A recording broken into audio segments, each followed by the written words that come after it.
Hi, and welcome to Anne's Family Recipe. Today I'm reviewing my brand new Secura air fryer.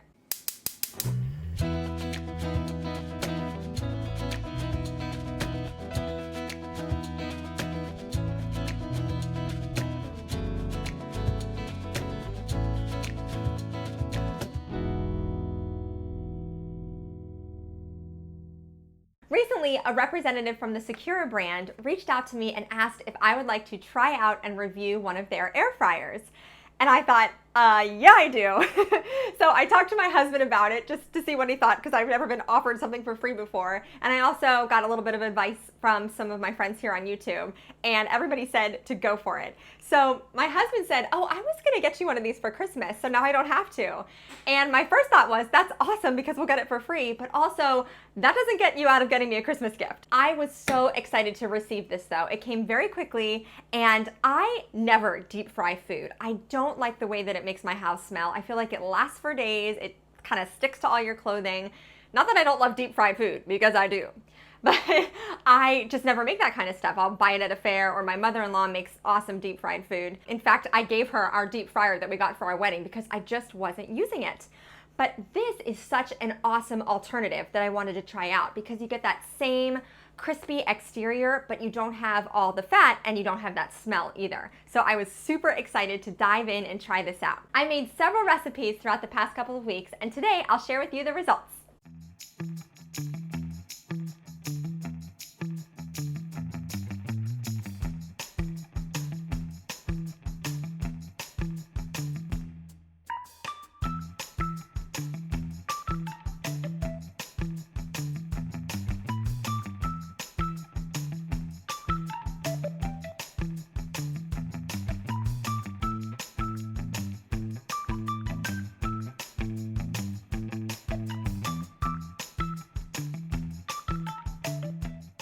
So once I had unboxed my brand new Secura hot air fryer, I washed all of the interior parts. There's skewers and a rack, there's the base, and then the basket that goes inside it. And then I heated it up without any food in it. It recommended letting it heat at 400 degrees for about 30 minutes. The same thing that you would do if you had a new oven. This just breaks in the new appliance. So you might not have expected this, but the first thing I tried making in my new air fryer was a grilled cheese sandwich. And this one I used fresh mozzarella and tomatoes, some pesto from Costco, which is amazing. I buttered my sandwich bread as I normally would if I was using an electric griddle or a skillet to make a grilled cheese.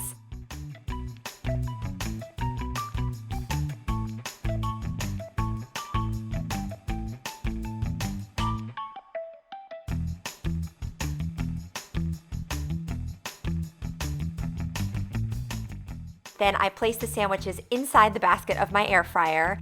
And these sandwiches cooked for about 4 minutes on each side at 370 degrees. And when I pulled them out and I saw how golden and crusty they were on top, I didn't think that it would be necessary to flip them, but I did check, and you definitely need to flip the sandwiches. The air is going to be circulating around them from all sides, but it's still going to help with that golden brown color if you flip them halfway through the process. Because the basket is pretty deep, I found flipping them with a spatula was a little bit difficult, but luckily the cheese had melted and I put the pesto on the other side of the bread, so the sandwich was very well glued together, so when I flipped it, nothing fell apart. But I just had to be careful of my fingers along the edges of the very hot basket. I think the best tool that you could use when you're manipulating things in your air fryer is a pair of tongs. Whether you're flipping things or tossing things in your air fryer, a pair of tongs is going to keep your fingers safe. This ended up being one of the best grilled cheese sandwiches I've ever eaten in my life. It was super toasty, nice and crisp and golden brown and buttery, and even my leftovers had a nice crunch to them, so I was really impressed.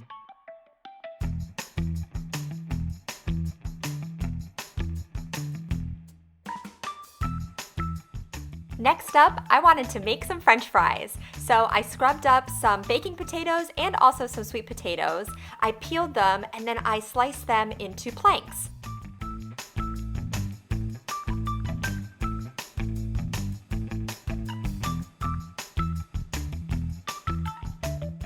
From there, I sliced those planks into thin French fry shapes, and then I soaked all of my potatoes in some ice water for about 30 minutes, and this just helps draw some of the extra starches out, and then you definitely want to dry these very, very well. This is gonna ensure that your fries are super crispy and crunchy. For this batch, I drizzled them with a tiny bit of olive oil and then a sprinkling of salt and pepper, and then tossed them to coat.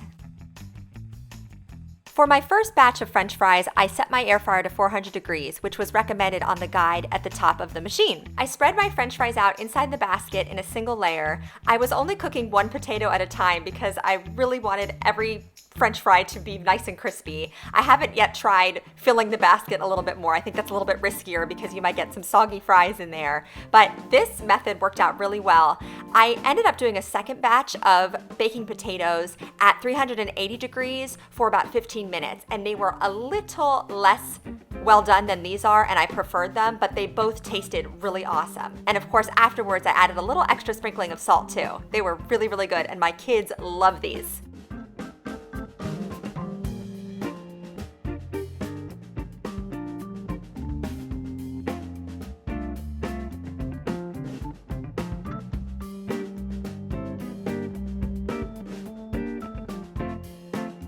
Two for two. I also wanted to try some chicken wing recipes. So this first one turned out very good, but I kind of made a mistake and I bought the large drumsticks. I wasn't even thinking that, of course, there's a difference between these and regular chicken wings, which are much smaller. So my husband, one of his favorite foods is extra crispy chicken wings. And with these drumsticks, the meat was super tender and juicy, but the exterior just didn't get quite as crispy as we would have liked. I'm pretty sure I cooked these at around 380 degrees for about 20 minutes, and you can see I flipped them halfway through. And they did get nice and golden brown, but they just weren't quite as crunchy as we wanted. Now for these, I made my own homemade buffalo sauce, so I just melted a stick of butter with about a half a cup of Frank's Red Hot sauce, melted that together, and this was way too much sauce. Here I used my meat thermometer just to make sure that the chicken was cooked through, since I'd never tried this before. It needs to be at least 165 degrees internally for poultry to be cooked through. So this was 172 in my largest drumstick, so I knew that they all were good to go. So here I added them to a large mixing bowl and I poured the sauce on top and tossed them around, and the flavor was awesome, but the texture just wasn't quite what we were looking for. They just weren't quite crispy enough, but that's just because I bought the really large drumsticks. You can also pop these back in, which I tried out here, and cook them for another few minutes, about 4 more minutes, and that'll really help the sauce adhere to the drumsticks and get them a little bit crispier too. So the next day I went out and I bought some actual chicken wings, and I cut them down myself. You cut off the tip and then you cut apart the little drumette from the wing. And then I added these into my fryer basket, which, by the way, for all of these recipes, I had been preheating my air fryer. It takes about 3 minutes to preheat it, and that just helps ensure that it's nice and hot when you put the food in, so it's gonna be crispy from the get-go. And then I toss these every like 5 or 7 minutes, and these cooked at about 400 degrees for 20 to 25 minutes. This right here was after 20 minutes, but since my husband likes them extra crispy, we actually did a second batch for 25 minutes, and those were even better. So, so good. And here I'm making an incredible Parmesan garlic sauce. It was a stick of butter, a couple of cloves of garlic. I only had 2 left. I would have added at least 3 or 4 more. Some Parmesan cheese, a little bit of parsley, and then I doused the wings in this sauce, and it was totally like a restaurant style wing. I love them. I also sprinkled the wings with salt too, because the sauce that I made was lacking a little bit of saltiness. I wasn't sure with that Parmesan cheese if it would be too salty or not, but I did sprinkle these with salt, and it was the perfect combination.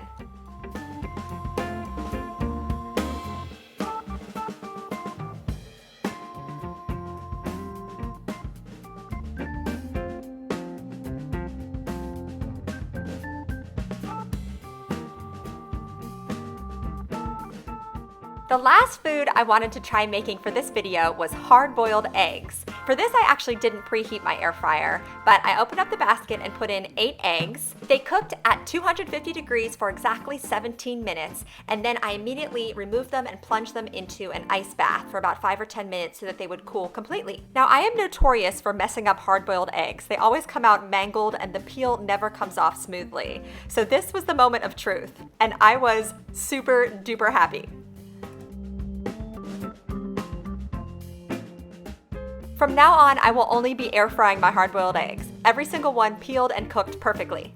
So as you can see, I have been loving my new air fryer. Now the only con right now that I can think of about this air fryer is just the large footprint that it takes up on my counter. I have very limited counter space behind me. I would say it's about double the size of my Keurig coffee maker. So it definitely takes up a little counter space. Now I've been using this almost every single day for the past 2 weeks. So I've just been keeping it right on my countertop. But if I'm gonna be storing it away, it might just be going somewhere on my floor for now because it's a little bit big. But otherwise, I am loving the results. Thank you so much to Secura for sending me this amazing new air fryer. I am loving it and I can't wait to keep trying more recipes in it. They actually gave me a promo code, so if you want to buy your own Secura air fryer on Amazon, it'll be linked down below and you'll get 15% off. Don't forget to subscribe to my channel and follow me on Instagram at Anne's Family Recipe. Thank you so much for joining me today in my kitchen, and I'll see you again soon with another family recipe.